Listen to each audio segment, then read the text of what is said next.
Everyone quotes him now, the peaceful leader, the forgiving father of a nation with a calm smile. But there was a time when Nelson Mandela had to fight for peace to find him. He was angry, he was tired. Because how long can you beg for peace from people who only understand violence? After the Sharpeville massacre in March of 1960, unarmed people shot in the streets, Mandela realized words alone would not be able to break apartheid. So in 1961, he helped to create Umkhonto Wesizwe, the spear of the nation. Not an army built out of hate, but on desperation. The plan was sabotage, not harming civilians, more like power lines, government offices, rail links, hitting the system that kept people down. It was the only language that the regime seemed willing to listen to. And he knew it might cost him his freedom, maybe even his life. But if silence meant watching his people suffer, then silence wasn't an option. By 1962, he went underground, safe houses, disguises, fake names. The papers called him the Black Pimpernel because he kept slipping away. He also traveled secretly for support and training, using the name David Motsamai. But near Howick in August of 1962, the police stopped his car and they arrested him. First, they jailed him for leaving the country illegally and inciting a strike. Then in 1963, the police raided a farmhouse in Rivonia and they found documents, plans, letters, schedules. His name was all over them. Suddenly, it wasn't about travel anymore. It was sabotage. At the Rivonia trial in 1964, they expected him to beg. Instead, he stood in the dock and he said, "I have cherished the ideal of a democratic and free society. It is an ideal for which I am prepared to die." The court gave him life. They sent him to Robben Island, a place designed to break people. Small cell, hard labor in the quarry, petty humiliation every day. His name became a number, 46664, prisoner 466 of the year 1964. But even there, he led. He studied, he taught, he organized. The prison became a classroom. Outside, the world was changing. Protests, sanctions, pressure building. Inside, even some guards started respecting him.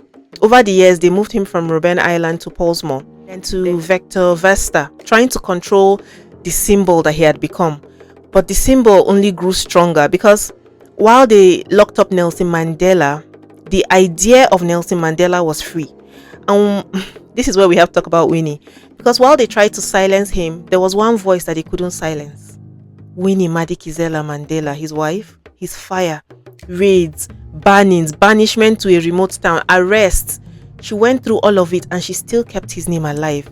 People shouted, "Free Nelson Mandela," because Winnie refused to stop saying it first. She became the face of defiance when he couldn't be seen. By the late 1980s, South Africa was burning. The economy was choking under sanctions. The streets were hot with protests. Inside prison, Mandela was already negotiating. Calm, strategic. He told the same people who had jailed him that he wasn't living just to be free. He was living to a free country. On 11th February 1990, he walked out hand in hand with Winnie, fist raised to a crowd that had waited 27 years. And here's the twist that most people didn't expect. After 27 years, everybody thought he would come out angry. Instead, he came out calm, talking about peace, unity, forgiveness. It confused people. This was not the same man who has once led an armed struggle. Softer voice, steadier steps, and somehow he seemed stronger. While others planned revenge, he was already talking about rebuilding. Freedom did not arrive with peace. There was violence in the townships, deep mistrust, and political knives on every side.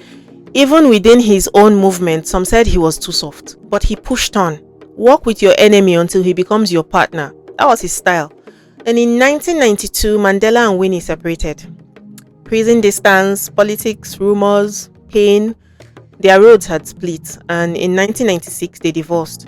2 years later, on his 80th birthday, he married Graça Machel, widow of Mozambique's president Samora Machel, making her the only woman to have served as first lady to two countries.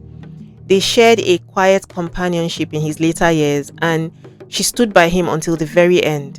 In 1994, South Africa held its first democratic election. The same man that they had once called a terrorist became the first black president. It wasn't just a vote, it was a rebirth. People who once feared each other, they stood in the same lines to choose the same future together. The country he had inherited was broken. Decades of hate.